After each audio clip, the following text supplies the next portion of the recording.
Hello. हाँ hello, का करता रू हो? आई बालवा क्या खौराइल बा?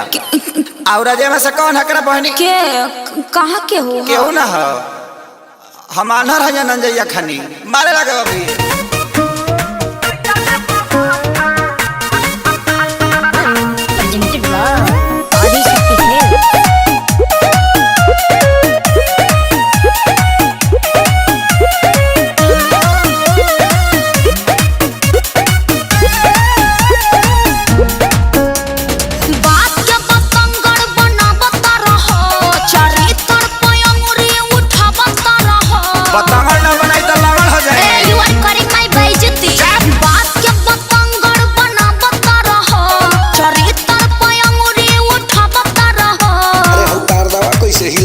उसको छोड़िए मत को मोड़िए, वो तो जोरों का झोंका पवन था। रजाई में गैस बना दिया था जानू, कोई नहीं था। जो निकलल हतन बड़े रहा का मेरे भैया का फ्रेंड था। ओ सी बुझतरी।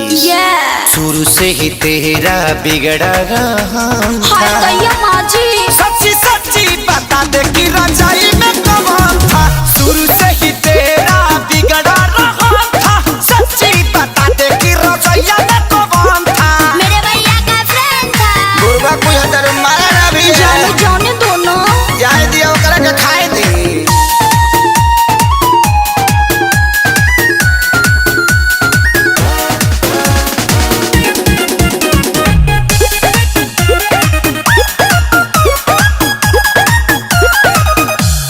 हवा तो ही रहबा धड़कन परान हो, ऐसे जाने कर सोया से नूर के अपमान हो।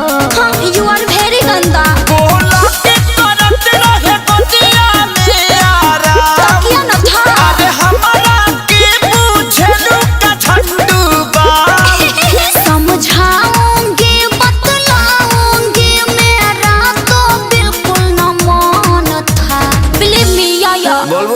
शुरू से ही तेरा बिगड़ा रहा था।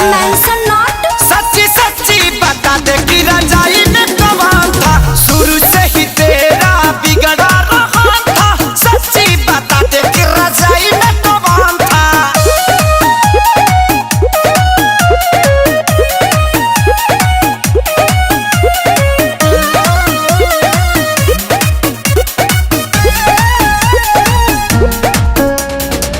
बिना जनले बिना सुनले आहे पकर ये धर तार। काहे अखिलेश सजनवा वीडियो कॉल पर लड़ तार। देखिए हम लूच जाएंगे।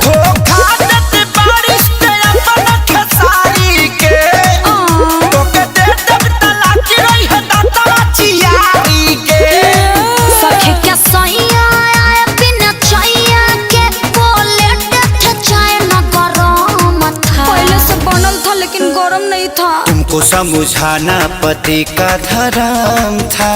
क्यूट। अभी मैंने जाना रजाई में कौन था। तुमको समझाना पति का धर्म था।